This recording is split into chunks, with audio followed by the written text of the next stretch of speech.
Outlet Liquor is your place to buy a case. Stock up and save when you shop the lowest prices available every day at Outlet Liquor. You never have to wait for a sale. The more you buy, the more you save. Only at Outlet Liquor. What's your outlet? Welcome, everybody, to another edition of I'll Hang Up and Listen. Opening up the Western Conference Finals in thrilling fashion. Colorado Avalanche just squeak one by the Edmonton Oilers 8-6. Everyone thought it was over with after the second period. Edmonton had other plans. I think the Avalanche thought they could just coast to that victory in the final 20 minutes. Edmonton made it very hard for them. Joined by none other than my co-host on Two Goalies on Mike, Johnny Cullen, and then, of course, producer Steve. We all know who that is. Guys, unbelievable way to start the conference finals. Yeah. You know what? I was on the ice at Leisure for 7:45 start. I was pumped because these Western Conference games have been late, right? We haven't been able to see a ton of them. I love the start time. I knew it was going to be a high-scoring affair. Come out, it's 3-2, and I went 6 to midnight. And I'm like, you know what? Maybe they'll slow down into it. Not the case, boys. The fucking suntan lotion was out for the goalies, and what an affair we had. You know what? And I'll leave this to you, Steve, but this is what the NHL was getting chirped for like how many years, right? That it wasn't high scoring enough. I love it personally. I don't know about you guys. Yeah, I think I jokingly said when the conference finals were established that the Tampa Bay Lightning New York Rangers series is just going to be a full-on goalie war. We'll be lucky to see 2 goals a night. And in an alternate universe where the Tampa Bay Lightning don't win back-to-back-to-back, this Western Conference series is the battle for the cover of NHL 23. And it's either going to be a McKinnon or a McDavid, depending on who wins that series. And this first game is kind of like playing NHL, but somehow both teams are on rookie mode, so both teams are just running each other up. It was absolutely absurd. I was at band practice for a lot of the game. I got to catch the third home, but I have the notifications on for the playoffs, so I don't make sure I don't miss anything. And my phone was blowing up in my pocket the entire time. I thought somebody had died or something because my phone was buzzing off the hook, and I just kept looking down every couple of minutes, and it's like, oh. Yeah, oh my God. What? Yeah. And I mean, as I was driving home, I kind of agreed. It's like, damn, 7-4 going into the third. That's a tough hole to dig out of, especially against the Avs. But this is a testament to just how goddamn good, McDavid can be. Connor McDavid and Leon Draisaitl just make it look so effortless, man. Especially on that one goal, the back and forth from Leon to McDavid after that Toey. I forget who it was on. He went to the diving poke check. Completely missed. Leon drags it around him and then just sends it over to just an effortless tap in for McDavid on the empty net. Goalies might as well not even existed tonight, Cully. Well, you know what got me is there was 2 very similar goals, okay? I'm just going to go through it. So Evander Kane, comes in, makes it 1-0 Edmonton. JT Compher ties it up, 36 seconds after that. And then we have 10 minutes that we might, think, hey, no, I got it back. I got it backwards. No, I didn't. I was You right, got it. okay? You got it. We had 10 minutes of normal hockey. We're like, okay, 1-1. McKinnon, gets on the board 2-1. Hyman, scores right in the house, makes a great play 2-2. Mm-hmm. That last goal with 14 seconds left from Makar, right, to go 3-2. So we're the blatant offsides call that should have been called back too. Well, no. So this is what I want to get at early in the show. Now I went ahead and rechecked the rule book, and in the letter of the law, they called it correctly. Now, it doesn't make sense to me, guys, because the way we've been explained it, why wouldn't every team just, if it was close, just push it ahead without touching it, right? Yep. If they have that. And now, given every single play doesn't warrant the ability to do that if a defenseman has a good gap. But if you look at it frame by frame, I think it was Elliot Friedman that laid it out like this. McCarr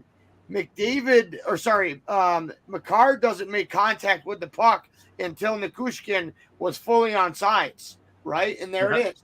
Now, this is deceiving, right? Because when you look at this puck, they had to make a judgment call. This is what it comes down to right here, all right? Now, I think that they made the judgment call, and I don't know if we can, like, go ahead in that. I don't know if that's the way this meme is made. But by the time that it's looking like there might be a sliver of it from the stick right there, under that interpretation, I agree with it. But if the puck, in fact, was on his stick right there, it's obviously offsides. Yeah. After hearing Elliot Friedman explain it to me, and he talked to multiple NHL video coaches, they said that they agree that it was a good goal. From that look, it's very tough. But I'd like to think, guys, that the people in Toronto and the people making this call had better views than us. What are your thoughts? I mean, if that is the rule, the rule as is written in the rule book, then I guess you can't really argue it. But I mean, it's just not a good look. Offside should be pretty cut and dry, right, Cully? But is anything in this game, Duane? No, it's not. It's a game of controlled chaos. I can't even fucking tell you what goaltender interference is. Can you? Yeah. I cannot. No. Yeah, no matter. Go ahead, Steve. Yeah, no matter how hard you try to make absolute rules in this game, there's always going to be some crazy exception to it. Goals that in the regular season would have absolutely counted, no question, get called back and looked at for 10 minutes straight. And then after that 10 minutes, the call on the ice still stands. And ultimately, a lot of these times, they are trying to make a call at split second, you guys know better than I as you actually play the damn game. It moves at a pace that most people just watching at home just cannot fucking fathom. And I agree with that. And I side with the officials on most of these. And I'd rather have them let it play and have us make the correction. I think what gets me is this onus of whatever calls on the ice supersedes everything. You know what I mean? Yeah. Common sense has to prevail at some point. Who gives a fuck what the call on the ice was?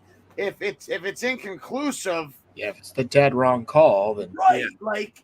That's what gets me. I don't know. But for me, the reason I brought it up, guys, you take away that goal, it's 2-2, right? And it's a whole different game. Now, I wanted to bring up one other thing before we get into the craziness of the second. Your thoughts on what's going on with Darcy Kemper. I love to say former teammate of mine, even though it really wasn't, the only reason I got, my contract in the East Coast League was because he got called up. What you saw him in the hallway there. I always remembered, I loved that the people were making Roberto Luongo poop jokes about why he wasn't coming out of the tunnel. What did you guys see there? Well, initially when he came out of the tunnel, they said it was an equipment issue, right? It did look like that. Yeah, they kept on saying that it looked like an equipment issue. And he came out, and then not long after the start of the period, all of a sudden you look and you got Francois in that, and it wasn't really given much of an explanation until 5 minutes later. Colorado came out and said it was an upper body injury. He was unlikely to return. I went back and watched it, and I couldn't see anything. Neither could I. So I don't know if it was and this is me purely speculating. I don't know if it was a fake in Duane. You know this as well as I do. The old fake equipment problem, whether it is the restee. The only thing I can think of is maybe that they had a heat pack on something for him on his shoulder, whatever it was, and he pulled his equipment issue. Now that's pure speculation because the two don't add up. He comes in, Kadri scores 32 seconds in to that period, which, by the way, guys, Nazem Kadri to me, I think might be outside of Barkov, and I know he had an early exit, one of the most underrated players in the league. He's up for a big payday. He's getting up to a huge payday. Did you see Evander's Kane agent tweet out a money bag? after he opened up scoring. It's just that's just ridiculous. Just the fact that like with his troubles with money. Yeah, like why the would same you, day that he announces he's filing for bankruptcy formally. You know what he should have done? He should have fucking tweeted a picture of Evander with the fucking money. the money phone? Yeah, right. You know. Sorry, I can't hear you. But you know what? Hey, immediately.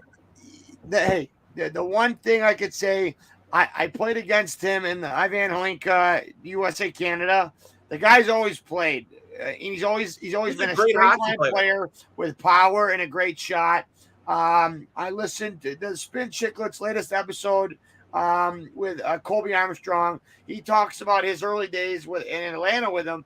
And guys, he's always been good. He was a piece of shit here in Buffalo. He struggled in Winnipeg. It seemed like he figured his shit out in San Jose. It obviously came to a head there with all the gambling issues. He's obviously stepped up and been awesome for Edmonton. But just going back to that second period, guys, the stretch. So you have Kadri score 4-2 on the power play, right? And then Ryan McLeod scores. What was it? 2 minutes later, they get the goal, and then boom. Rantanen gets a second. Confer gets his Second of the deflection. Right, and then I think that's when was it? When did what's his name? Confer's second was off a deflection in front. Yes, and that's when Smith got pulled at 6-3, right? Yep. So like Koskinen came in, he looked shaky, and let in a goal on that Cogliano play. So Cogliano's goal and McDavid's goal, the one after that, both of them were plays where the goalies misread it. And Duane, I don't know if you caught this, but instead of playing the pass, they completely sold out in the shot. And instead of sliding over, they reached over. And Duane's dead. But Steve, did you notice that? Like for me, it was complete sellout in the shot, and instead of sliding over, they just reached over. And those were two big goals, right? Because they went from 7-3 to 7-4 going into the third, which changes everything, right? Yeah, obviously that stretch where I think it was 3 unanswered to go from 5-3 to 7-3. That's definitely not what you want to do against any team, especially against the Avalanche. But, McDavid's goal near the end of that second period, that definitely put a little life back in the tank. And, I know they always talk about that mile of altitude. I've never been to Colorado, so I'm not sure exactly how much it affects you out there on the How ice. does it affect them in the rink, do you think? I've never played in a different elevation. You know what I mean? Like I played in Idaho once, and I didn't notice it. I know that's different, but it's in Boise. Not quite mile high, but definitely higher. But it definitely has to do with your ability to breathe. That's why I think a lot of those guys, like I remember, there used to be videos of when Marshawn Lynch trained, with Seattle, he'd always be wearing the mask to help make his breathing that much more difficult. Now, are we sure that it wasn't a mask that just fed him Skittles? Might be. Could be. I'm just going to go ahead and believe that that's canon. That's way cooler. Yeah, right? Oh, I love it. So, judging better than pure athleticism. So, going back to you, Cully, judging from this game, I can't imagine this rest of the season. Actually, no. Mike Smith, I'm not going to put every goal on Mike Smith because his team let him down. Well, there were a couple there that I think he should want back, though. For sure. Which one was it? It was the first JT Confer goal? Yeah. The Cale Makar goal. The Confer one was tipped in front. That was tough. The first Cale Makar goal from outside the faceoff dot. He had no screen in front of him, just absolutely lets in a muffin. It's just like you got to make those saves, man. And then now this uncertainty with Darcy Kemper. Not that Francois played bad. He played well. He made some big saves. Yeah. But there's nothing. Francois isn't going to replace Darcy Kemper. And now that could really. Wait. Francois came in and without it, he was playing through injury. He was better than Grubauer last year. I agree, but they brought in Kemper to be their guy. You feel much more comfortable with Darcy Kemper than you would Francois. That's not a knock against Francois, But now that you possibly have just, Mike Smith really maybe feeling, I'm not going to say he's feeling the longer season, because they do call this the second season. He is 41 years old. He has played, like, if not 100%, 99% of the minutes right in the playoffs so far. So, I mean, is he starting to feel the wear and tear of the longer NHL season with the playoffs? And are we going to get Francois next year? All those people that love, the betting people, are they going to be hitting the overs hard here now? Yeah, I mean, it kind of goes back to what Cully was saying, whether or not this upper body injury is a legitimate lingering thing, or maybe it was just, something else behind the scenes that isn't really meant for us to know. I mean, again, I didn't see anything specifically in that game that makes me think that this is going to be something that can't be rested up on tomorrow. And I reasonably expect to see him back in the net Wednesday night. It's Tuesday, Thursday night. Jesus Christ, that 3-day weekend really threw off my sense of time. And it did not hit all of us. I think. Oh yeah, man. I've been thinking it's Monday all fucking day, but it's not. But that's fine. But yeah, I don't see any reason why Darcy Kempfer isn't back in net for game 2. In the event that he's not, I feel like Francois is going to still have a pretty decent start just because he's starting straight up and he knows this is what I'm going into rather than just halfway through. Okay, bud, you're in. Game 1, Western Conference Finals, no fucking pressure. Oh, wait, just kidding. The most pressure you've probably ever been under in your entire life as an athlete. So I've been trying to figure out when it happened here, guys. So I'm looking at it play by play. So we have at 13:07 of the second period, Morgan Fogle shot wide of Darcy Kemper. TV timeout at 13:07. Okay. There's a penalty then, interference against Lehkonen. And then the next shot that we have was Cody Ceci snapshot saved by Pavel Francois. I didn't see it live, but in that 2 minutes, something had to have happened. And I tried to pinpoint it there, and I couldn't. I actually have, hold on. There was a good view of the offside or the legendary offsides, an overhead view still frame that gives us a pretty good look at this goal. Let me bring it up here real quick. Keep going, Cully, as I bring this up. No, you know what? I was just, and it leads to what you're saying. I mean, a game like this, how did Edmonton beat Calgary? They dictated the pace of play. They made Calgary play, Edmonton Oilers up and down north-south hockey. And guess what happened? They had it shoved up their hoop. Now, I know that Calgary didn't get the secondary scoring that they needed, with Dylan Dubé, and I can go down the list of guys that just weren't there. And Edmonton looked great, right? And Mike Smith wasn't awesome. But you got to keep in mind, guys, Mike Smith also got pulled in game 1 against Calgary, right? Yeah. Now, that's a good goal. This is what I was talking about. This is the view that they had. And according to this, okay, that's a good goal. That's a good goal. He's not touched it yet. And that's why when I went back and reread it, I completely agree. But this has got to be a fucking loophole, right? Because if players know this now and they're in this situation and they don't have a D gapped up on them, then fucking just push it in, Bubba. Yeah. Push it in. I think that's a brilliant view, Duane. Thank you for finding that. But guys, that's the difference in the game right there, right? Because instead of going into the locker room 2-2, now you're 3-2, and guess what happens? You come out, and now you're 4-2, and Mike Smith never looked good again after that. And I'm not saying it's on him, but fuck, you go from going into the room 2-2 to that call, making it 3-2, and then you're 4-2, 5-2, 5-3, 6-3, and then Mike Smith's out of the net.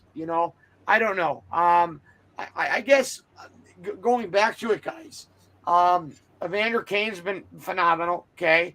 I think somebody that needs to be talked about here is Nazem. Nas, dude. Yeah, Nas has been absolutely unbelievable. Like, talk about a guy who, when he has really kind of fixed a lot of his issues, stemming back to Toronto and just really become. Send him back to the OHL, Duane. Yeah, but you want to know what, man? I even think that his that what happened with him and Falk last year, that hit on Falk, I even thought that was borderline, man. I didn't, you know what I mean? Like, I didn't think it was that. I didn't think it was that And bad. that's where, hey, so Duane, on that note, you know how like notoriety or like they bring in like, what is it called? Their past experiences. What's the word Yeah. they use? What'd you say? Like when they're determining a suspension, they're Yeah, their past behavior. Like, Yeah. do they have a record of this sort of thing? Yes. Do they have is this a repeatable offense? Like, repeatable offender. And yeah, I like sorry, if I didn't Marshawn mean to cut you off. snooze foot somebody in the playoffs, it's like, where have we seen this before? Yeah. But if Cale Makar like quasi accidentally does it, it's Yeah. like, well, Cale Makar never does anything like this. We can't give him a game. We'll fight him for sure. But I've seen a lot of stuff about Nazem Kadri come the offseason because they think what he's going to demand in free agency is going to be too rich for Colorado, especially with, how tight they are already up against the cap. What do you think he gets in the offseason, Cully?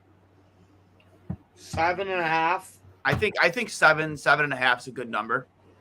Now, here's the thing. If Colorado wins, I think that might go up. I think if Colorado loses, I think he stays. And he He wants to win takes, the Cup. yeah. Well, He might even take a pay cut to stay. McKinnon, dude, is the most underpaid player in all of pro sports. And like, I know he's from the Crosby school of I'll take less so we can win. Mhm. But at some point, man, like, make your fucking money. You don't know when it can happen. You know when your career is going to be over with.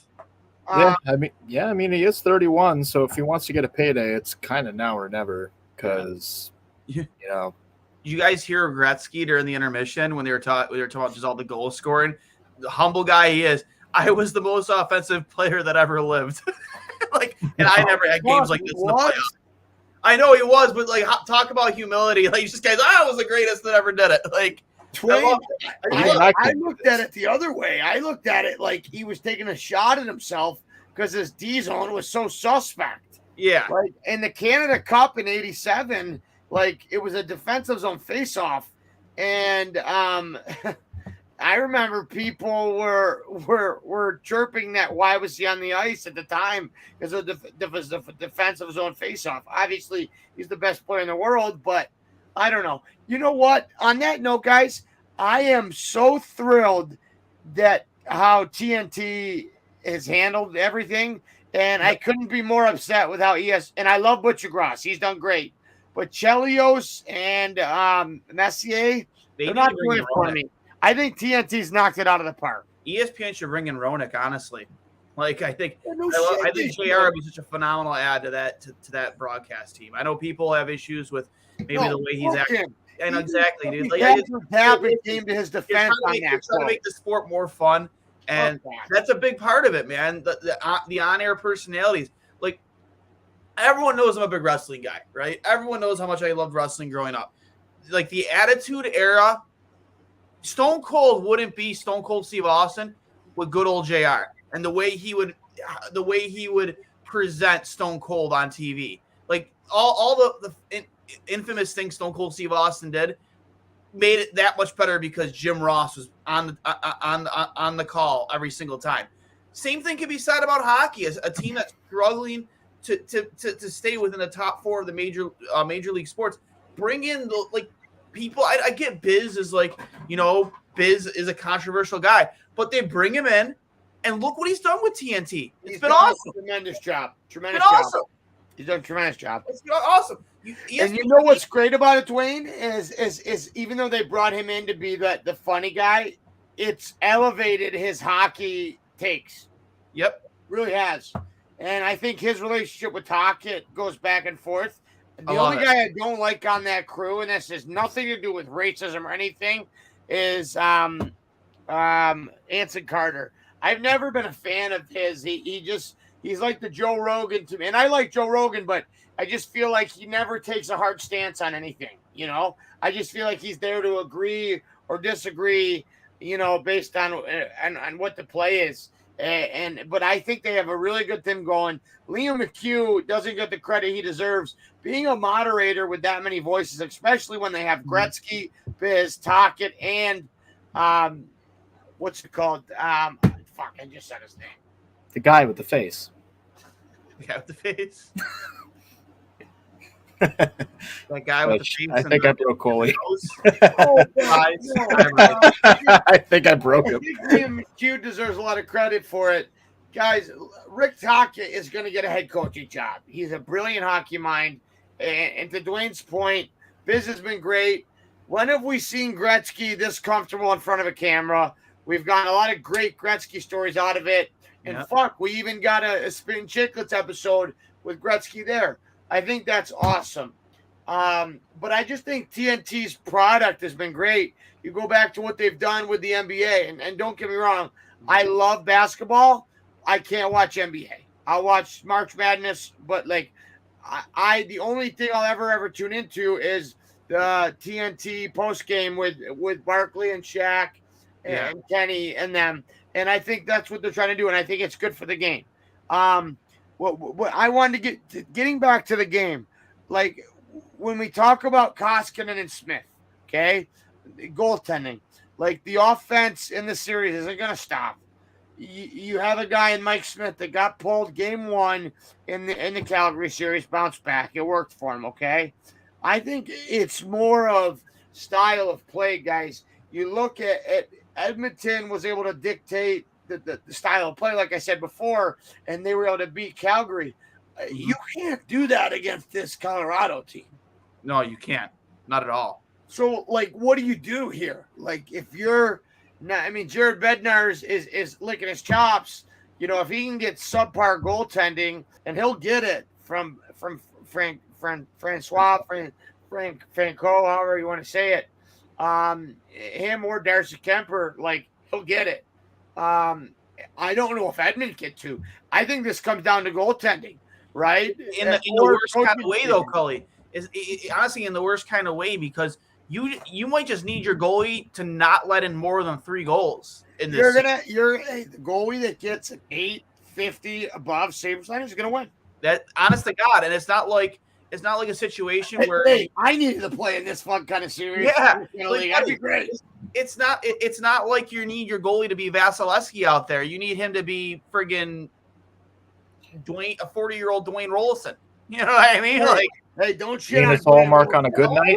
Duane Rollison was the guy that him and Tim Thomas were the guys I modeled my game after. Let's not forget Duane Rollison taking Edmonton to the goddamn Cup final, which they should have fucking won. Edmonton fuck wins you, that. Edmonton I'm so happy. Listen, I hate the Rangers guys, but fuck Carolina. Fuck them. Fuck the staph infection on Jay McKee. Fuck Carolina. Fuck all the Buffalo transplants that traded sides. I hate Carolina, and I hate the Rangers even more. I'm sorry, Laz, Johnny Laz. I love you, guy, but I fucking hate.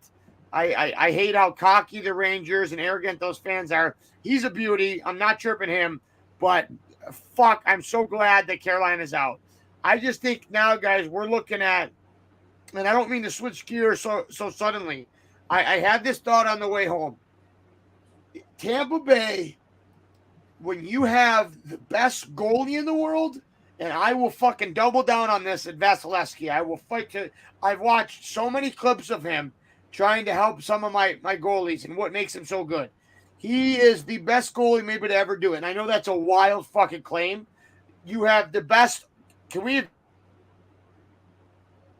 Well. You might have lost him. I think what he was wrapping up to is they might have one of the best defensemen in the world, and Victor Hedman.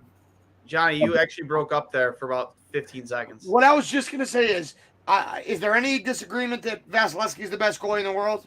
No, not at all. I think, no, I know I've said 100 times in the past, you don't want to pay your goaltenders, but guys like Vasilevsky, you can pay him. That's fine. I fucking pay him $12 million a year. Yeah, like, and it also helps. You're in a state that there's no state income tax, so like you can afford. That's why you don't need to, right, Duane? You know what I mean? like Braden Point's underpaid. Strelly's underpaid. There's a lot Stamkos of is players underpaid. Remember the Stamkos sweepstakes a year before Yeah. Tavares? And Yeah, here's what I love about it. Stamkos came out and he said, guys, yeah, you know what? We've won our president's trophies, whatever, but we know that when we have Vasilevsky in that, we can win. And I thought about that for a minute, and I'm like, motherfucker's right.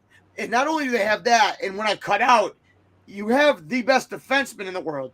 And I know that's a little controversial, maybe, but Makar's good, Quinn-Hughes is good. Guys, Victor Hedman does it all, and he is the prototypical guy. Yes or no? 100%. And not to mention, they probably have two of the top 5 forwards in the world. Not even 2, dude. Throwing Braden Point's playoff. I'm not even including Stamkos. I'm including Kucherov and Braden Point. And I'm including healthy Steven Stamkos. Like, this team is banana lands.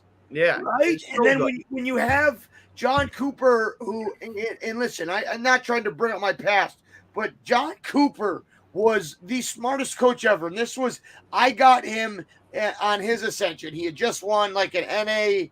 He had just coached in the AHL and with the Syracuse Crunch, and I got him. He was the best communicator I've ever had. He was able to get the most out of every player. And listen, you don't even need John Cooper. You could win with that group, but having him just makes it even better. You have outside of what we named Kucherov. We named Vasilevsky, Hedman, Sergachev. Okay. And as much as Bogosian was terrible for us, he's been solid. He's been solid for Tampa. Yeah, he's playing 20 minutes a night. He's looked awesome. And now going on from that, so that's a D and 3 defenseman. Now you go to Stamkos, Kucherov, Point, and who's the fourth one you mentioned? Kucherov, Stamkos, Point. There's Cirelli, who I think is underpaid. He's gone after this year. Oh, yeah, but I still think he's underpaid. It's just amazing what they're able to get out, guys. I am blown. I would love to see Colorado, Tampa Bay. The point I was trying to make is how important is goaltending? Oh, it's phenomenal. If we get Colorado and Tampa Bay, I'm sorry, Tampa Bay is going to win their 3rd straight cup because Vasilevsky. They're going to win their 3rd straight cup. I don't see how. And here's the thing. I honestly, for 3 hours today before I started my lessons, because you look at Vasilevsky versus Shesterkin, right? They worked with the same goalie coach in Russia. 2 best goalies in the world right now. What's that? 2 best goalies in the world right now. Vasilevsky, right. But Vasilevsky has 4 inches and 60 pounds on Shesterkin. And fuck, man, he can do things that, and Duane, me and you have talked about this. He can do things that Shesterkin can't. And to the average viewer, Shesterkin makes those, I call them cowling slide saves, even though goalie skates don't have cowlings anymore, but he kind of makes those split saves coming across. Vasilevsky doesn't need to. My point is this. It's going to, if you're Tampa Bay, with the coach they have and the lineup they have, I think that they can dictate the pace of play.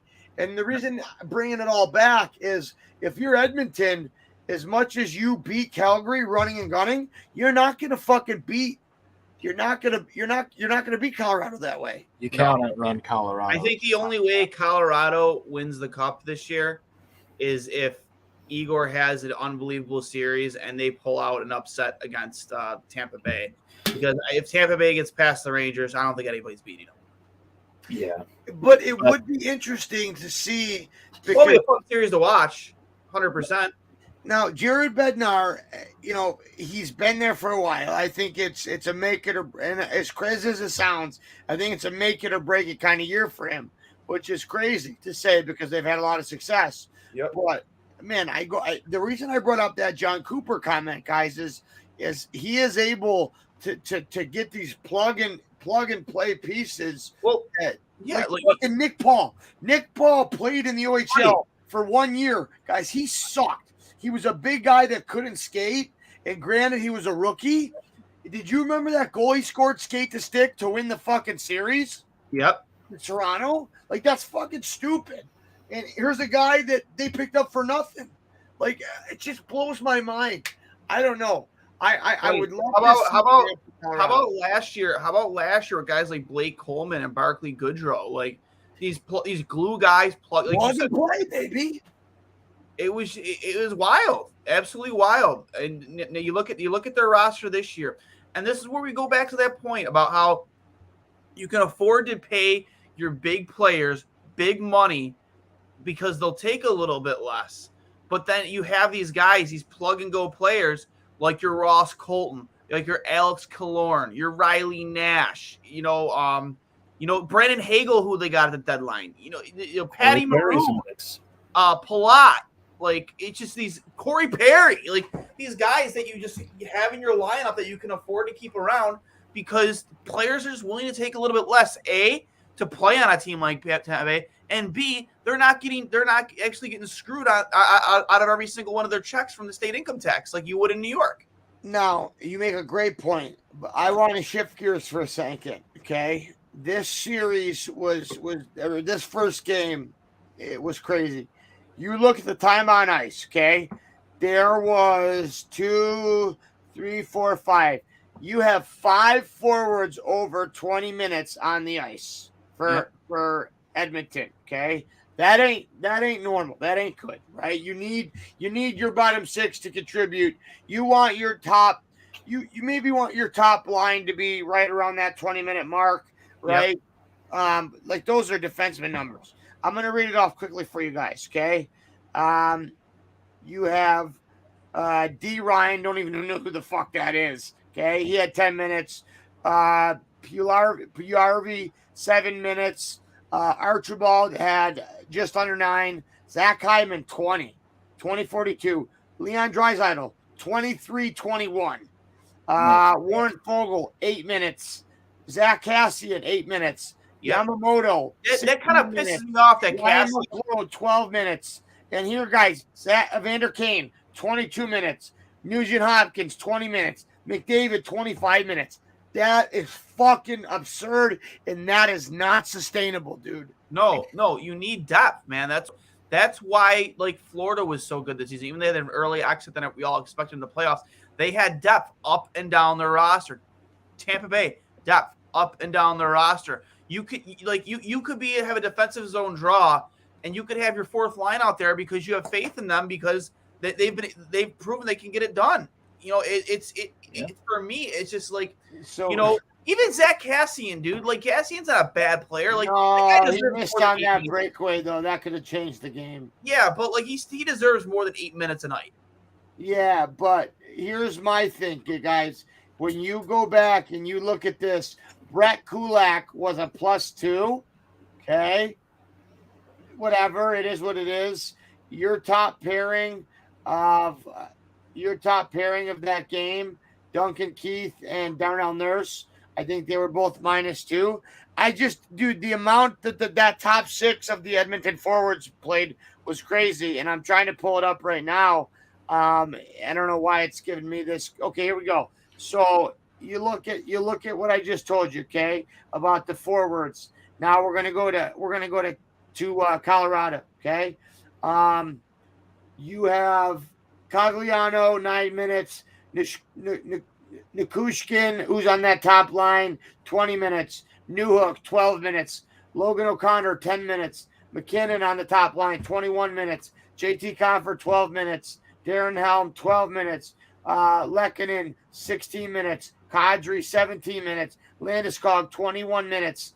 Burakovsky, 8 minutes. And Rantanen, 16 minutes. You know what sticks out to me, guys? There's one line that's over 20 minutes a night, right? Yep.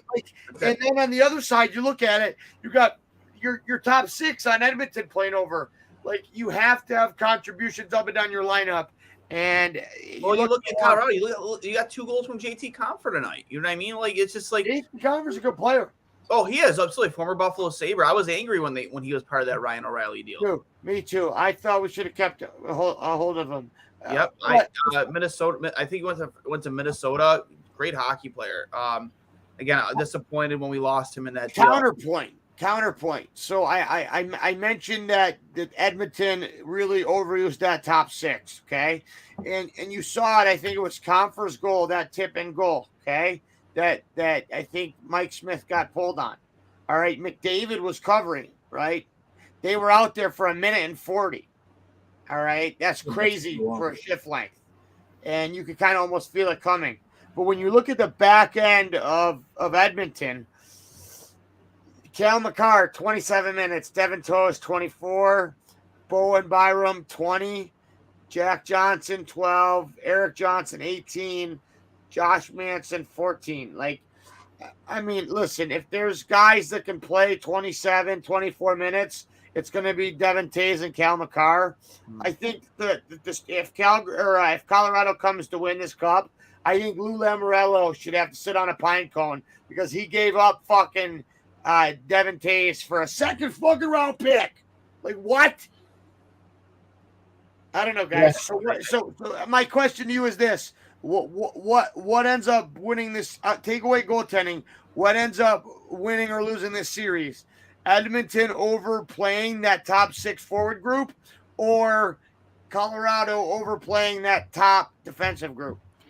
Well, I think that disparity in times that we saw in the forward core of Edmonton is just kind of the carrying on what you said before, that they were trying to run and gun the way that they ran and gunned Calgary at this Colorado series, and they just learned real quick that is not going to work against this team. So the only way that they really have a chance, if their goalie is just going to be average instead of standing on their head, that would be ideal if one or both of those guys could stand on their head for the next 6 games.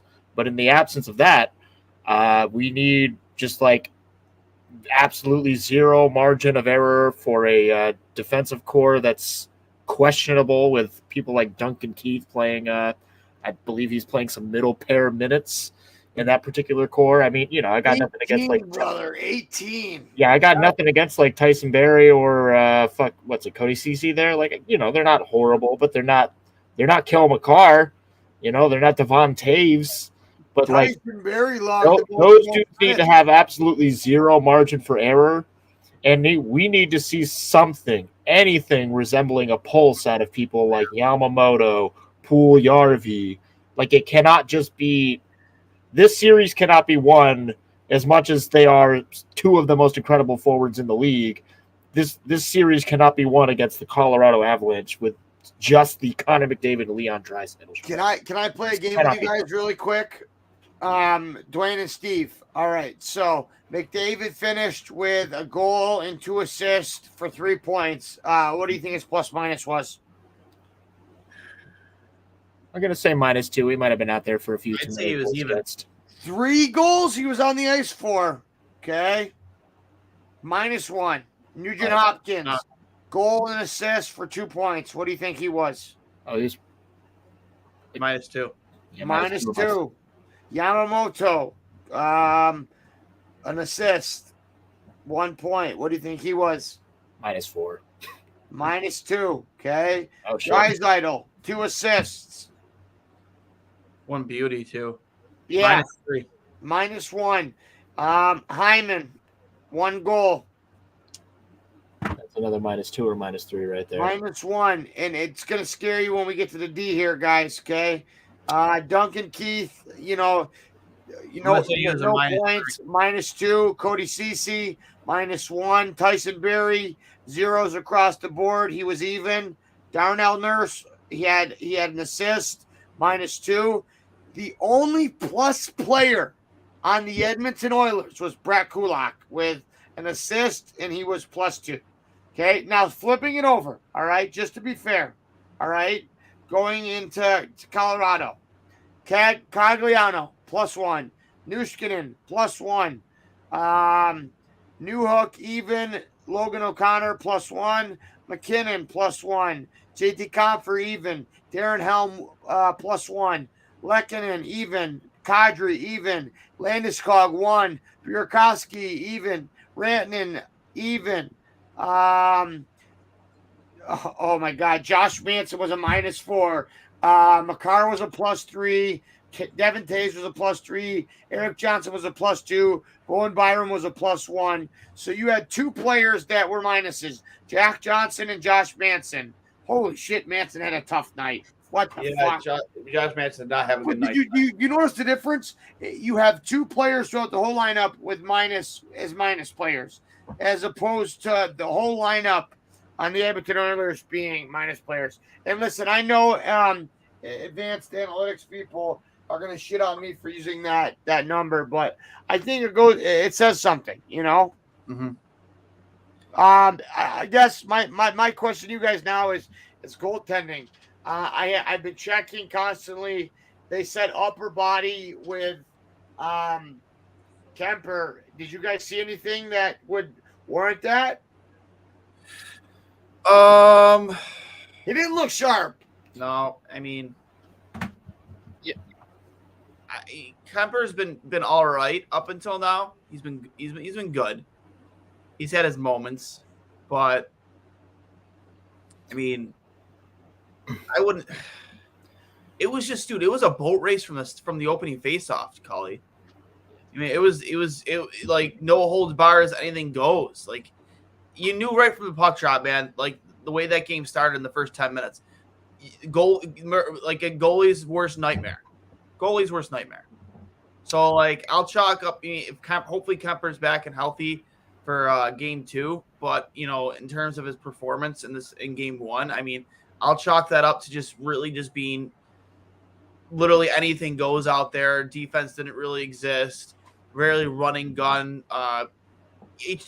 Colorado in transition, and Edmonton later on in the game in transition. It was ridiculous. Yeah, I mean, I also personally didn't see any specific event tonight that probably could have explained why he went out with the upper body injury.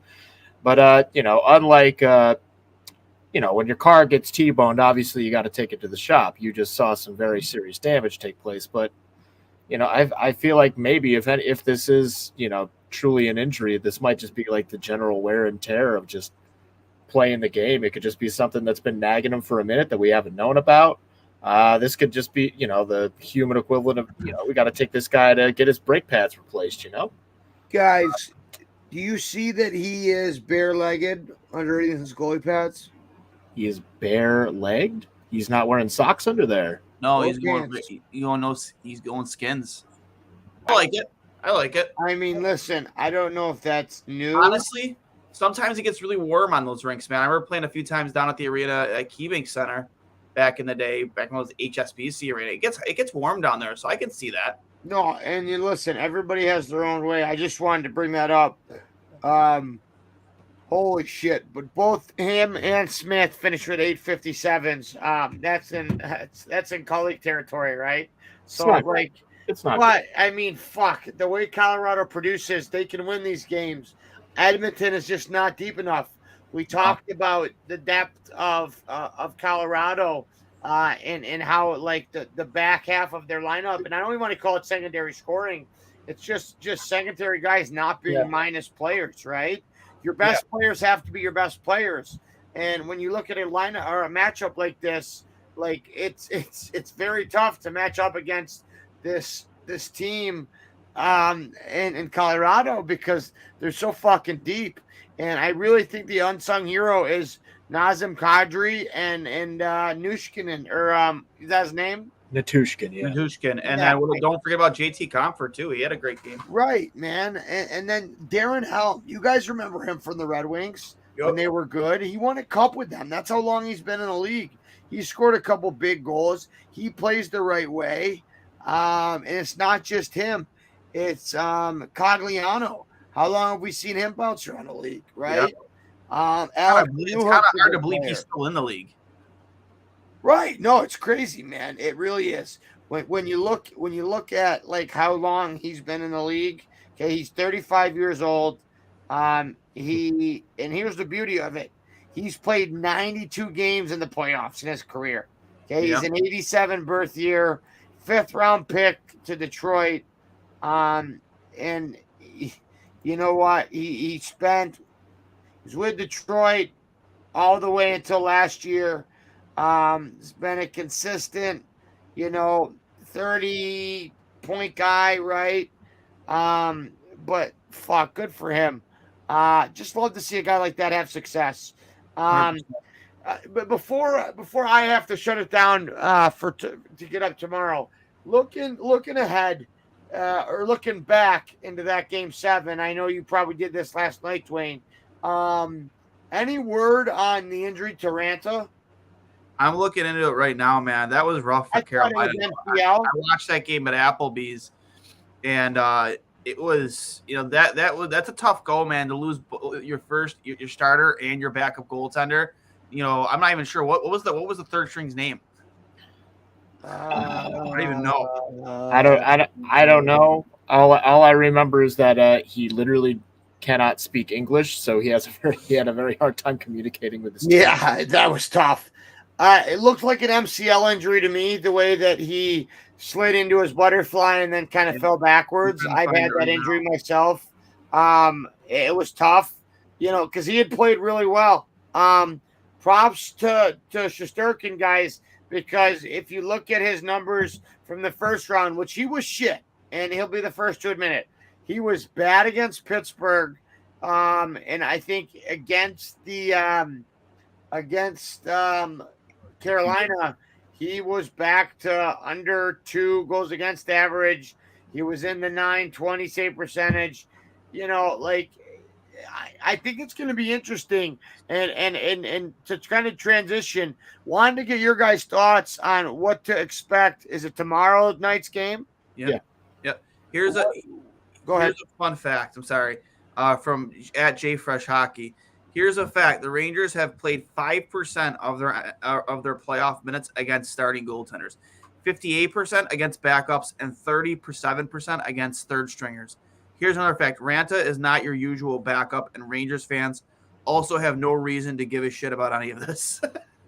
So, this is probably their big. Obviously, when you make it to the conference finals, that's the biggest test you're going to face. But now you're going up against not just a legitimate starting goaltender, the best goaltender in the world, probably the best goaltender of the last decade. Yeah, it's a tough hill to climb. I severely doubt that the New York Rangers are going to be the ones to, and I'm going to knock on all the wood that Andrei Vasilevsky doesn't get some weird, crazy injury. So they're not gonna be able to just pepper Brian Elliott for 7 games. They're gonna have to go against the best guy in the league and one of the strongest and most complete teams, top to bottom, right in front of that guy. So Hall of Famer. Even if they get shots, even if they take shots, not even all of them get to get through. Like the Lightning have been blocking shots like it's nobody's business. Like everyone, I feel like I've been seeing so many more block shots in these playoffs than any other team. And I don't know if that's just a lot of these teams are playing with backup goalies. Well, and it's just also playoff hockey, though, man. It's playoff. I just feel like I'm seeing even more of it, even for playoff hockey. Like people like Burakovsky tonight, he took a dinger and he was down on the ice for 30 seconds and actually led to a goal because he was just totally taken out of the play. With that being said, though, Steve, I know you got to hit that old fart sack. Got an early day at work tomorrow. Not everybody's on vacation like me. Cully, you got anything else? Yeah, guys. So Vasilevsky posted an .892 save percentage against the Leafs. He wasn't great, okay? But he was fucking lights out in game 6 and 7, okay? Since then, it was just funny. We talked about the Russian goalies and Shesterkin and Vasilevsky, but Bobrovsky, I don't think we talk enough about these in-country rivalries, right? It really was Vasilevsky that was better than Bobrovsky. And I will say this, though, Bob did get that playoff monkey off his back. I thought he played very well. I think he got that monkey off his back when he beat when he was with Columbus. But what I want to talk about is Shesterkin, okay? And my last point is the difference between in his first round and in his second round, okay? The Penguins played a really good game plan. They really created a lot of traffic with some contact, and Shesterkin really didn't look great, okay? Guys, he posted a .949 save percentage in the second round against Carolina. That's Hasek numbers, okay? Really. Oh, 100%. Yeah. And he played and played in 2 and won 2 Game 7s. Okay, Yep. so that's gonna help him plenty. All right. Now the thing that really gets me, and I don't want to build too much on this because regular season is different than playoffs, but against the Lightning this year, he was 3-0 with a shutout and a 958. Yeah. I don't know. I just think when you look at it from a goaltending perspective, fuck. It's tough to predict it. I just think that if there's anybody that could do it, it could be Shesterkin in his Vezina year, but I'm not betting against Tampa Bay. I think it's going to be a lot different style of game. I think we're going to see this high-flying game in the West, and I think we're going to see some very tight games with some great goaltending and some great defense in the East. Really looking forward to it. If they get past the Rangers, which they should, unless Igor plays absolutely out of his mind, which he could. I just think I think that Tampa's just as deep, if not deeper, than Colorado, and they have the better goaltending. And they're better coach, Duane. Here's the thing, and I'll finish it up with this. I think that Shesterkin wins a couple games. I think Tampa takes it in 6, maybe 7.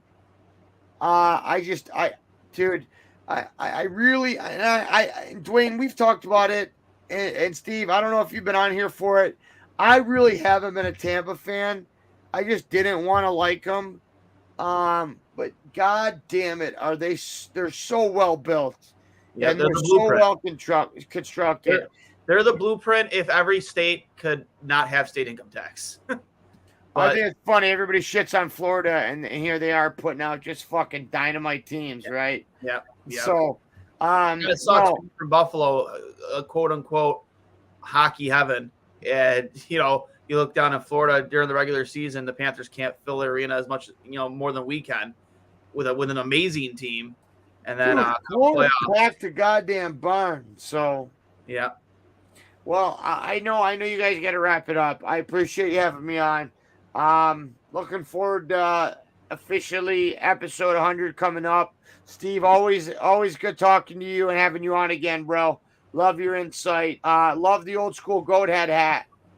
Yeah, thanks. I think I picked this up at a preseason game. I think Duane was probably with me. Honestly, we were at training camp. Yeah. It was training. Yeah, at the Harbor Center. Yeah, that was great. With Lindy Ruff against the Devils. Oh yeah. Got to meet the legend. Hanging out. Speaking of which, couple clicks to Duane for setting up the road hockey game coming up. Yep, the Buffalo Strong Street Hockey Tournament. Tentatively for August. We're working out the details still right now. I got a team in. We are 7 strong right now. You guys know how to get a hold of Duane. It's at Duane S39 and at 2 Goalies 1 Mike. The more the merrier. Nothing more than I love than some road hockey for a good cause. Buffalo Strong, baby. Appreciate that, buddy. And I think that'll be great. Duane, real quick question. Yep. Where's the case? Oh, the place to buy a case. Where's the place to buy a case? This is why I do it. The place to buy a case brought to you by Outlet Liquor, the place to buy a case on Georgia Boulevard. Make sure you get over there on game night tomorrow night for the match. Josh Allen teaming up with Patrick Mahomes against Aaron Rodgers and the GOAT Tom Brady. That's tomorrow? Yep, that's tomorrow, 6:30 p.m. Eastern time. Go over to Outlet Liquor, buy a case of beer for you and the boys to watch that humdinger of a golf matchup. That should be fun. Let's make a bet. Who do you want to take, Duane? I'm whatever you do, I'll bet I'll shave my mustache and do a handlebar. I'm gonna take Allen and Mahomes. I think they're gonna be absolute rockets. Fucking homework pick. Fine. I'll take fucking old man Rivers. And if I win, what are you gonna do? I'll shave into the old school twisting mustache. I'll do a mustache. I'll shave it all. I'll do a mustache. Steve, you want in on this? I'm not a betting man, to be completely honest. I'm also not much of a golf man, to be even more honest. But also, if I shave any aspect of this, I will immediately look 15 years old. Yeah, Dude, same my here. problem too. I can't do that. Yeah. I look like I'm fucking 12 years old. I'll go to Yeah. coach So, and I'll be like, although one Halloween I "Congratulations." shaved my head completely bald, and I shaved like the goatee, and I did like a Heisenberg thing. And I also doubled up the next night and wore jean shorts and a Stone Cold T-shirt with a fake Oh meat brace. wow, that's And hot. yeah, that was a fun Halloween. But then I had to like shave the goatee because I didn't want to have a goatee just on purpose. And then I just had like just the mustache, and that's a bad look. Well, I Just- just went 6 to midnight a little bit in my pants. I know you got to go, guys. So hey, thanks for having me on, Duane. Thank you for the invite. Happy to do any of these when I get a chance.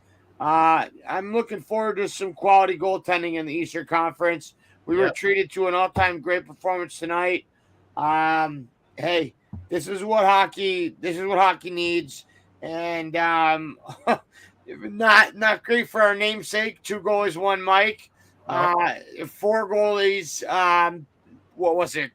16 goals? What was it? 9? What? 6, 8, 14 goals. Yeah. Right. All 4 goalies, made an appearance 16 tonight. goals. All 4 goalies made an appearance tonight. 4 goalies, 14 goals. You love to see it. New York State champions. Shout out to Power City Bruins.